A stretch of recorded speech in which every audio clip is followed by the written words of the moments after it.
Alright guys, so I ran down on LDV T60, 2021. It's a single cab. I just wanted to show a bit of love to the single cabs because I see a lot about double cabs, but nothing about the single cabs. They didn't sell very well. Recently discontinued them with the new bi-turbo model. Couple of mods I've done to it. Bigger tyres, 33s. It's a 285/75 R16. Oh, this rim size is 16 by 7. It's about a 30 offset, so it's the factory 16-inch rim. In order to fit those, there was no clearance issues on the passenger side. Bull bar definitely helps. We'll get to that in a second. There's a metal plate back here you have to remove. Just remove it. No worries. I got a 2-inch lift. Just the front, and I'll get to that reason why soon. It's a Pro fender. Heavy duty springs in it, purely because I knew I was getting a bull bar. Now this bull bar, I've got a lot of questions about what brand it is. Couldn't tell you. All I know is this S1 series, and it was bought from Auto Prestige in Auckland, which have now gone out of business due to COVID. Sad times. Dash plates under. AC Fabrications from in Christchurch. Love these things. The only damage done to them so far is the logo's been bent in. I had to give them a bit of a paint because they started to look so ugly. But they've saved me coming back on a tow truck a couple of times. And they go right through to the cross member. 4mm thick. Mild steel. Now the tray, got a few questions on this. It came off a 1991 Ford Courier. It was a 2-wheel drive, and I had to modify it to fit. Not much modifications, but a couple. Painted it myself. Everything on this ute's been done by myself, purely to save labour. Stuff like snorkel, monsoons, bonnet protector, suspension, bull bar, everything. So it's got 2 side toolboxes, cheapos from Bunnings. They do alright. Used to have 2 on the back. This one got so munted here I had to take it off, and I just took the other side off. It's got a drawer where I keep all my recovery gear. I would show you it, but it's locked right now. I'm pretty unprepared, sorry about that. So I just did some mud flaps to keep it nice and legal for now. Literally a rubber mat from Bunnings. The mud flaps you can buy from such as Super Cheap Auto are just too small. But I've made it so I can unhook it and bring it back for when I'm 4-wheel driving. Now, this is what I mean by I had to modify. So it doesn't align to the factory tray mounts. So I needed to lift my tray anyway. So that's a 80mm lift right there. And I just did essentially a relocation. Super strong. I've put about 600 kilos of 14 steel on the back so far. It's the heaviest load I've done. Didn't even sag. Tow bar. Not a factory one. I couldn't get anything done from the factory because of short-term notice. I wanted it that day, so I had to take what I was given.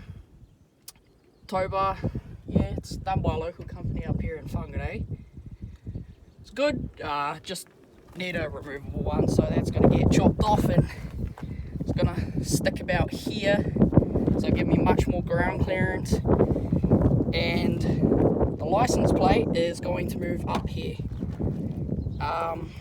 These tail lights are getting changed out. These are the ones that come from the factory.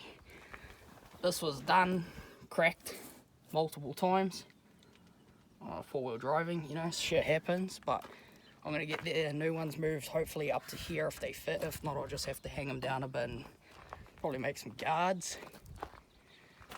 But yeah, it's not a whole lot done to it. Go to the interior. It's all factory under the bonnet.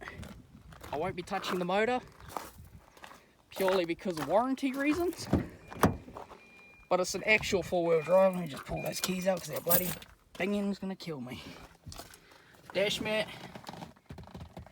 Seat covers, got to protect the seat covers, just cheap Kings ones. Bloody fantastic though. So it's a 6-speed manual. They only came out in 6-speed manuals in the single cabs. Transmission's bloody solid. Nothing but good things to say about this ute except for the handbrake. Now I don't know if I've got a factory buzz up or booze up or whatever you want to call it, but my handbrake barely works. I'm on relatively flat ground here and I've had to pull it hard. So normally if I'm on a slight hill I'll just leave it in gear and that just solves all my issues. I'm thinking of getting an iDrive because apparently they increase the throttle response quite nicely, so I'll get that done. Yeah, there's not too many things. I'm going to get some side steps / rock sliders done. What else? Just jogging my memory. Oh yeah, so a question I've been asked, and I was told before I got these bigger tyres, it's going to ruin my fuel economy, it's going to make it slow as a tractor, blah blah blah, all that horse shit. This thing went from 10.4 litres per 100 k's to 10.7 litres per 100 k's. And that's mainly driving around town, the occasional time taking it off the road. So, that's horse shit. It's no slower. I don't notice any power difference. The brakes work just as fine. Yeah. Bloody awesome ute. Plenty of grunt, 110 kilowatts they reckon. But seems to keep up with every other ute on the market out there. At the end of the day, you know, this is a lot cheaper and you're not paying $80,000 for a ute. I'm, even after buying the ute and putting all these mods on as you will, I'm still under $40,000. So that's pretty awesome. You know, you can't even get a bloody base model or anything else for that nowadays. But yeah, it's a really awesome ute. If you are interested in looking at buying one, definitely recommend giving it a go. Whether it's the brand new, I can't give a review on the bi-turbo because never owned one, don't plan on owning one, as I like the single cab, I like the tray space. But if you're looking at getting the second hand like single cab, there's even a couple of brand new ones it seems still. Definitely go for it. There's a lot of critics out there, anything Chinese, people tell you, don't even bother. Well, to them I say, well, half of the fucking other utes are made in China too, so what are you gonna do? People go on about rust with these. This is 6 months old so far.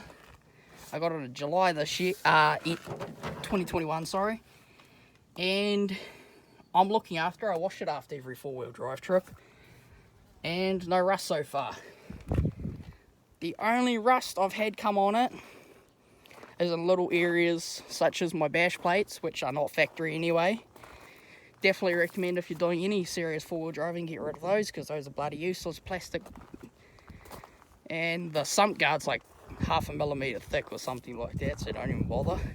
Just upgrade, definitely recommend it. It's like $600, but at the end of the day it's saved me, so I love it. Yes, your daily driver. She's a bit of a big one, so when you are taking it to the bloody supermarkets and what have you, she's a big ute, and it's quite tight to fit. You know, you do hang out quite often. You do, whether it's the back or the front, doesn't really matter. You're always hanging out.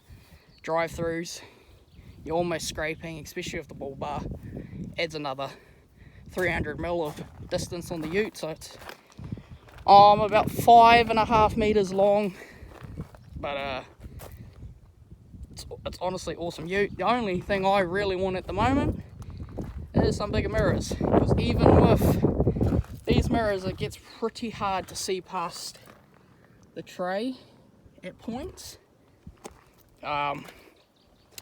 Definitely want to add a reversing camera.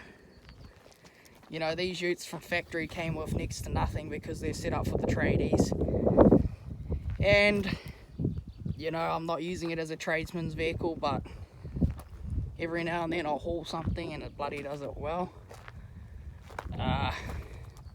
In terms of, can you fit 35s on these? No. Simple answer, unless you do some serious modifications. I could probably fit 35s on the back in my instance, but there's no point. Why would I bother? Can't fit them on the front. 33s seems to be the maximum comfortably. I wouldn't try to go higher than that. But yeah, awesome ute. At the end of the day, gets the job done.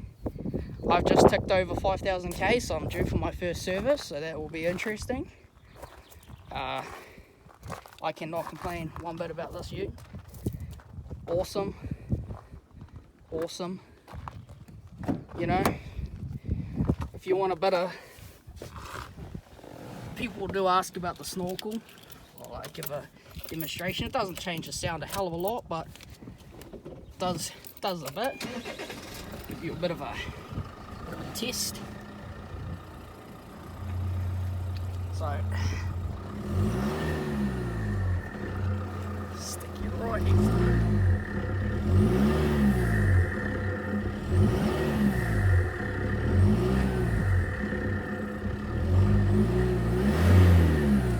So yeah, it's, you know, it's a cool ute.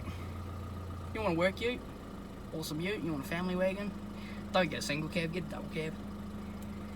But yeah, it's awesome. Cheers guys.